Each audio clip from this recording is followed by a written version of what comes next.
Food sensitivity ইস্যুটা হচ্ছে যে আমি কিছু একটা খেলাম, সেটা ঠান্ডা হতে পারে, সেটা গরম হতে পারে, সেটা টক হতে পারে বা অতিরিক্ত মিষ্টি হতে পারে।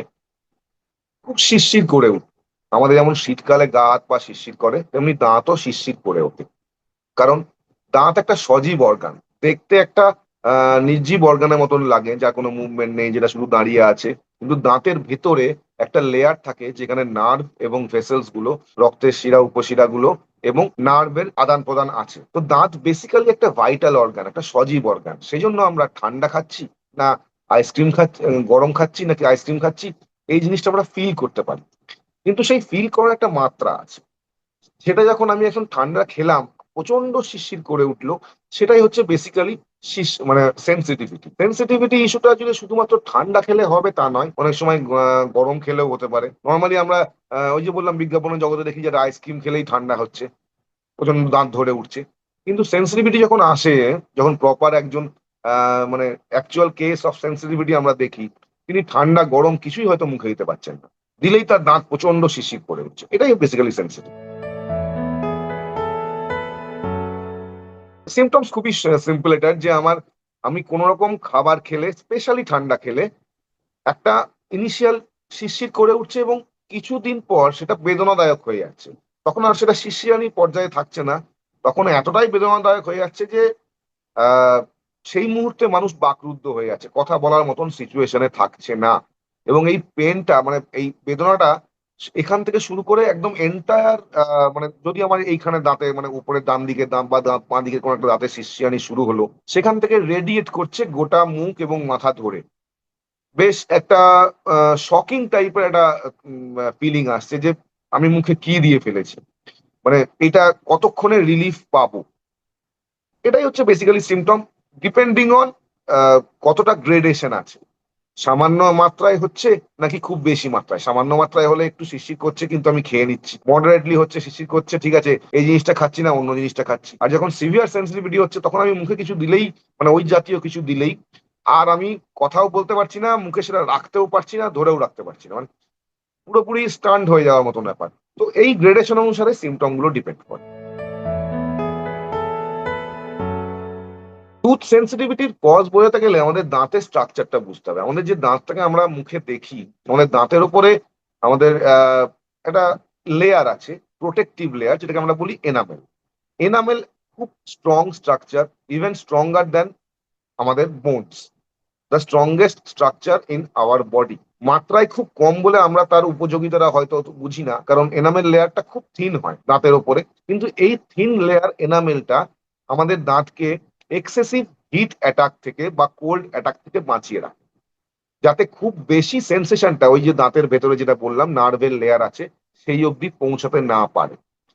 তো এবার যদি আমার এনামেল লেয়ারটা ধীরে ধীরে ধীরে ধীরে ক্ষয়ে যায়, ক্ষয়ে যাওয়ার অনেকগুলো কারণ আছে। আমি ফল্টি ব্রাশিং টেকনিক, যেটা বললাম, আমি যদি হরাইজন্টাল ওয়েতে ব্রাশ করি, কিছু জায়গায় এনামেল লেয়ার হয়ে যাবে। এজ রিলেটেড, বয়স জনিত কারণে দাঁত একটা দাঁতের সঙ্গে ঘষতে ঘষতে ঘষতে ঘষতে এনামেল লেয়ার চলে যাবে। অনেক সময় অনেক লোকের ব্রাক্সিজম বলে একটা হ্যাবিট থাকে, যে রাত্রিবেলায় বা কথা বলতে বলতেও সজাগ বা ঘুমিয়ে থাকা অবস্থায় দাঁতে দাঁতে একটা ঘর্ষণ করে, একটা কিটমিট কিটমিট করে। এইগুলো হলেও ওই এনামেল লেয়ারটা বেসিক্যালি ফ্রিকশনে লস হতে থাকবে। তো এইবার যত আমার এনামেল লেয়ার লস হবে, তত আমার বাইরের টেম্পারেচার স্টিমুলাস, সে ঠান্ডা হোক গরম হোক, সেটা ওই দাঁতের ভেতরের নার্ভ লেয়ারের অবধি পৌঁছে যাবে। তখনই শুরু হবে আমার সেন্সিটিভিটি। তো আমাকে এনামেল লেয়ার লসের হাত থেকে আমাকে বাঁচাতে হবে। আমার হ্যাবিট, আমার যদি বাকি কোনো রোগ থাকে, যেটাতে আমি, যেটা বললাম ব্রাক্সিজম, যারা হয়তো রাত্রিবেলায় ঘুমিয়ে বা সজাগ অবস্থায় দাঁতে দাঁতে ঘর্ষণ করছেন, এটা এক ধরনের সাইকোলজিক্যাল বা নিউরোমাস্কুলার ডিসঅর্ডার হয়, সেগুলোকে ট্রিটমেন্ট করতে হবে। আমার ব্রাশিং হ্যাবিট প্রপার করতে হবে, proper toothbrush, proper toothpaste selection করতে হবে। এই যে আমি আগে বলেছিলাম যে আমাদের সফট ব্রাশ খুব দরকার, হার্ড ব্রাশ আমাদের দরকার নেই, কারণ হার্ড ব্রাশ দিয়ে এবং ইমপ্রপার টুথ পেস্ট দিয়ে, যে পেস্ট মধ্যে খুব বেশি পরিমাণে অ্যাব্রেসিভ আছে, বা খুব বেশি এখন কিছু জিনিস, অনেক পেস্ট মার্কেটে আছে যেগুলো বলে যে দাঁতের আহ, উম, হলদে ভাব কাটিয়ে দেবে। সেগুলোর মধ্যে অনেক সময় অনেক ব্লিচিং এজেন্ট থাকে। সেইগুলো লং টার্ম ইউজ করলে আপনি একবার ইউজ করলেন তাতে কোনো আপত্তি নেই। কিন্তু সেগুলো যদি কেউ নিজের দাঁতকে আরো সাদা দেখাবো করতে গিয়ে লং টার্ম ইউজ করে, সেগুলো দাঁতের ওই এনামেল লেয়ারটাকে নষ্ট করে দেয়। এই নষ্ট করে দেওয়ার ফলে আমাদের পরবর্তী সেনসিটিভিটি ইস্যুটা মুখে এসে শুরু হয়।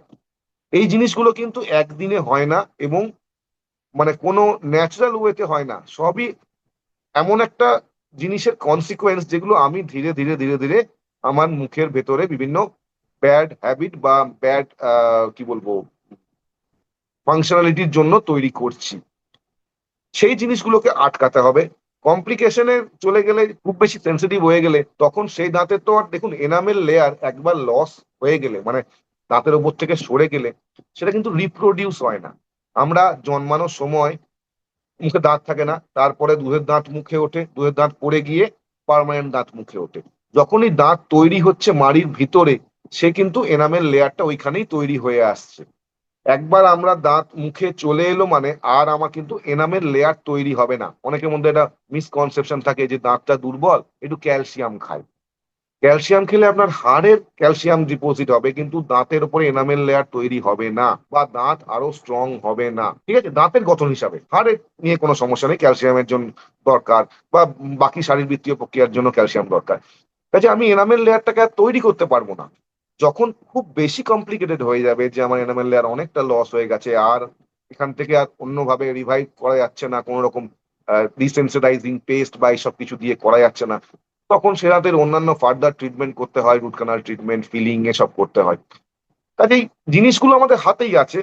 কিভাবে আমি কোন জায়গায় আটকে দেবো সেটাও আমার হাতে আছে। সেই হিসাবগুলো করলে আমাদের কোনো কমপ্লিকেশন অব্দি পৌঁছাতেই হবে।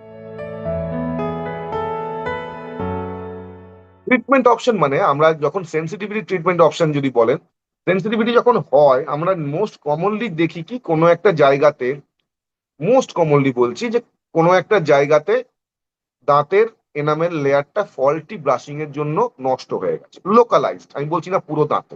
তখন আমরা সেই জায়গাটাতে আমাদের হাতে অনেক রকম মেটেরিয়ালস আছে যেগুলো দিয়ে ফিলিং করে ওই জায়গাটাকে কভার আপ করে দিতে পারি যাতে টেম্পারেচার এক্সপোজারটা ভেতরের লেয়ারে না যায়। আচ্ছা, এর সঙ্গেও দেখা যায় যে অনেক সময় কোনো দাঁতে ক্যাভিটি আছে। ক্যাভিটি থাকলেও তো সেখানকার দাঁতের স্ট্রাকচার লস হয়ে গেলে সেখান থেকেও টেম্পারেচারটা ভেতরে গিয়ে হিট করছে, তার জন্য সেন্সিটিভিটি হচ্ছে। তাহলে ক্যাভিটি হলেও সেই ক্যাভিটিটাকে নিরাময় করা, ফিলিং করে দেওয়া বা রুট কানাল ট্রিটমেন্ট করা। এবং তার সঙ্গে আমরা সবসময় পেশেন্টকে কাউন্সিলিং করার চেষ্টা করি যে আপনি কিভাবে ব্রাশ করছেন, আপনার ব্রাশিং হ্যাবিটটা আমাকে একটু দেখান। যদি ফল্টি ব্রাশিং হ্যাবিট থাকে সেটাকে চেঞ্জ করা। এর সঙ্গে দেখে নেওয়া যে তার কোনো অন্যান্য নিউরোমাসকুলার ডিসঅর্ডার আছে কিনা, তিনি ব্রাক্সিজমের পেশেন্ট কিনা। তাহলে নিউরোমাসকুলার ডিসঅর্ডারের জন্য নিউরোলজিস্ট ডাক্তারবাবুর কাছে রেফার করা। যে আপনি সারাক্ষণ দাঁতে ঘষছেন, ঘষে ঘষে দাঁতের এনামেল গুলো লস হয়ে যাচ্ছে। বেসিক্যালি এইগুলোই। আর এছাড়া আমাদের কাছে একদম ইনিশিয়াল ফেজে আসলে অনেক সময় দেখা যায় যে না সবকিছুই নর্মাল, তবু একটা সেন্সিটিভিটি পেশেন্ট রিপোর্ট করছে টেম্পারেচার চেঞ্জের জন্য। যখন ধরুন গরম থেকে শীত পড়ছে তখন আমাদের সাডেনলি জলের টেম্পারেচার, যে জলটা আমরা খাচ্ছি তার টেম্পারেচার খুব ড্রপ করে। তখন সেইটাকে নেওয়ার মতন অবস্থা আমাদের দাঁতের অনেক সময় থাকে না। এটাকে আমরা অনেক সময় অনেক পেস্ট এবং কুলি করার ওষুধ আছে যার মধ্যে কিছু সল্ট আছে বেসিক্যালি, যেই সল্ট গুলো ওই ওপর থেকে একটু ক্ষয়ে যাওয়া লেয়ারটাকে কিছুটা হলেও রিপ্লেনিশ করে এবং দাঁতের ভেতরে টেম্পারেচারের সেন্সেশনটা যেতে কিছুটা আটকায়। সেটা একদম বেসিক লেভেলে। তো প্রথমে আমরা পেস্ট এবং মাউথ ওয়াশ গুলো দিয়ে, মেডিকেটেড যে পেস্ট হয়, মেডিকেটেড মাউথ ওয়াশ হয়, সেগুলো দিয়ে ট্রিটমেন্ট করার চেষ্টা করি। তারপরে না হলে ফিলিং টিলিং করার চেষ্টা করি। রুট কানাল ট্রিটমেন্ট প্রয়োজন পড়ে, হ্যাবিট মডিফিকেশনের প্রয়োজন পড়ে, ব্রাশিং হ্যাবিট মডিফিকেশনের প্রয়োজন পড়ে, বা বাকি শারীরিক কোনো অন্য রোগ আছে কিনা। অনেক সময় দেখা যায় যে কারোর প্রচন্ড অ্যাসিডিটির ধাত এবং সবসময় মুখ টক হয়ে থাকছে, সেখানে ইরোশন হয়, দাঁতের লেয়ারের ওপরে একটা ইরোশন হয়ে যায়, মানে সেই দাঁতের লেয়ারের ওপরের লেয়ারটা নষ্ট হয়ে যায় ডিউ টু অ্যাসিড অ্যাটাক। তাহলে আমাকে পেটের চিকিৎসাটাও করতে হবে, পেটের মানে গ্যাস্ট্রোএন্টারোলজিস্ট ডাক্তারবাবুর কাছে পাঠিয়ে। নাহলে কারণ অ্যাসিডিটিটাকে কন্ট্রোল না করতে পারলে আমি ওরাল রিজিয়নে অ্যাসিড অ্যাটাকটাকেও আটকাতে পারবো না। এটা মাল্টি সেক্টোরিয়াল একটা প্রবলেম, যেটা আগে ডায়াগনোসিস করতে পারবেন আপনার ডেন্টিস্ট যে কেন আপনার সেন্সিটিভিটিটা হচ্ছে, এবং এন্টায়ার ট্রিটমেন্ট মডালিটিটা ডিপেন্ড করবে যে আপনি কোন ফেজ অফ সেন্সিটিভিটিতে এসছেন এবং আপনার সেন্সিটিভিটির কারণটা কি।